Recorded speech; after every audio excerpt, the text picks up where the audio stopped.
One of the things that really impressed us when we spoke to you originally before we invested was you have all of these NATO generals as advisors. Now, we've been investing for about 4 years, David, but I've never, ever had a pitch where you have not just one, but a whole lineup of NATO generals. And I was a bit shocked, and but also I was impressed, and I could start to see how serious this problem is. It's not just about protecting your password on Google or even protecting your Bitcoin. It's really about like global national security. And it's something the military, correct me if I'm wrong, has been thinking about probably for the last 10 years. Can you talk about, your alliance with those generals, why it's important, and maybe why they've been thinking about this before the rest of us? That's absolutely right. So, yes, it is. So, in such environments, so environments related to defense and national security, critical infrastructure, GovTech, highly critical environments like that, also highly regulated spaces. I would include, for example, banking and trading floors, etc. These topics are board level topics, so there are conversations at board level that are extremely strategic. And then there are other environments that are responsible for the survivability of society, namely defense, right? So such environments are quite aware of the risk for society. So if there is a quantum attack, for example, against the power grid, say in the United States, that would lead to potentially 60% of the people in big cities dying after a short amount of time because everything stops. Right? It's incredible what happens when everything stops. I was actually on a flight from in Europe from Norway to Portugal when there was the big blackout recently in the Iberian Peninsula, and for about 2 days there was no power.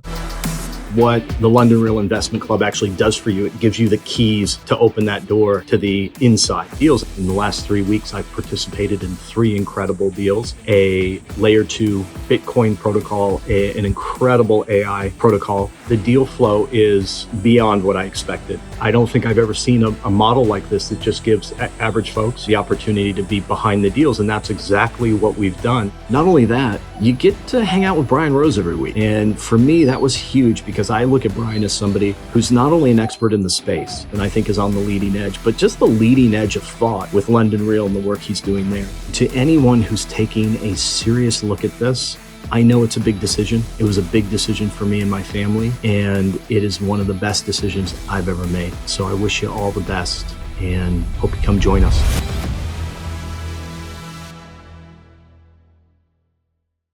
And it was pretty much similar to a zombie apocalypse. There is nobody knows what to do. Nothing works. The phones don't work.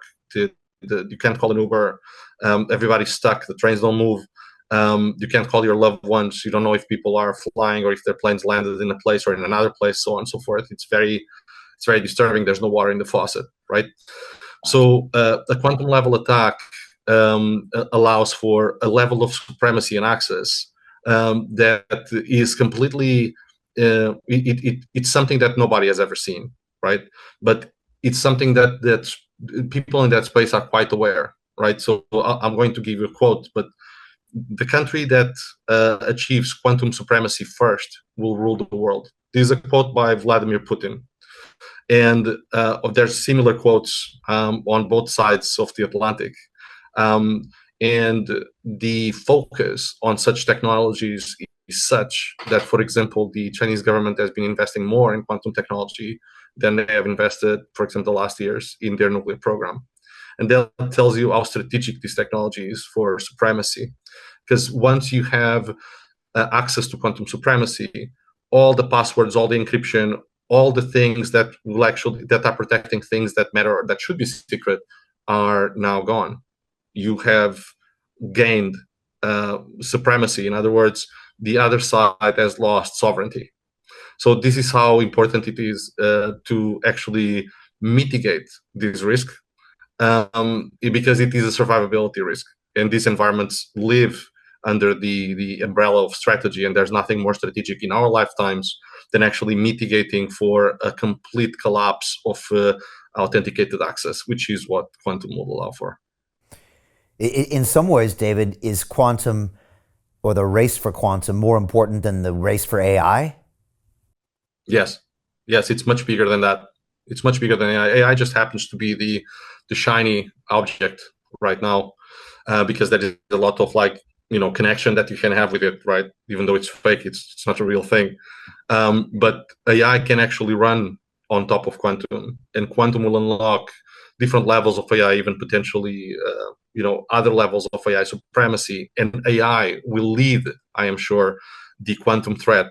So if you have access to, good AI capabilities from an offensive perspective, and you are also backed by quantum computing capabilities in a way that can break, any secrets that are on the other side, you pretty much become unstoppable. And that would be the biggest upset to global order that we would have in our lifetimes, or maybe ever. Yeah, because it's like if one nation got a slightly better AI, you can see that they have an advantage. But if one nation has quantum, like you said, it's almost like they can break everything and blow everybody away. That's right. So the vision for Naoris Protocol initially was to take away the single point of failure from existing environments. So the more complex it gets, the easier it is to get into, because there's more entry points, right? It's the centralization issue. So by decentralizing the approach, you actually add resiliency. But the post-quantum part of it actually allows for for you to prove that whatever you're seeing on your screen, for example, about a remote system is actually true, right? And it also allows you to prove that your data is in a trusted state and your systems are in a trusted state. Because if something happens to them because there's something gets exploited or there's a malicious access, you probably would never know. And there would be probably an infinity of ways to stop you from knowing, because everything is a point of failure and there's nobody watching the watchers. So the whole blockchain ecosystem, principle, let's say, or backbone, backed by a quantum validation sphere, allows you to know that what you're seeing is actually true, because the proof is at quantum level. So it's resilient to attackers tampering with it and telling you that there's nothing to see here, right? Because that's the first thing that happens in an attack. After persistence, the attacker stays there and starts changing what appears to be reality, and you cannot trust anything that you can see in any system anymore. And that's true even when you, for example, talk to people that participate in, for example, NATO cyber war games and things like that. The biggest issue they have is actually not defense. The biggest issue they have is truth. What is actually real, right? And there's this quote, when a conflict starts, the first thing that dies is truth. Hey, I know investing in crypto is scary. It takes a real leap of faith because there are so many scams, rug pulls, and bad actors out there. It's a dangerous business, which is why 95% of people lose all their money. Well, that's why I created the London Real Investment Club, so you can access the hottest deals on the planet and use the crypto bull market to create the generational wealth that you deserve. Join my team of over 100 people from around the world that are making millions of dollars behind the scenes investing in blockchain, AI, Web3 games, DeFi, Bitcoin, and more. Don't miss out. Click the link below to book a call with one of my team now. But hurry, this bull market will end soon. I know investing crypto can be scary. That's why you gotta join the investment club. Pull the trigger. Let's do this.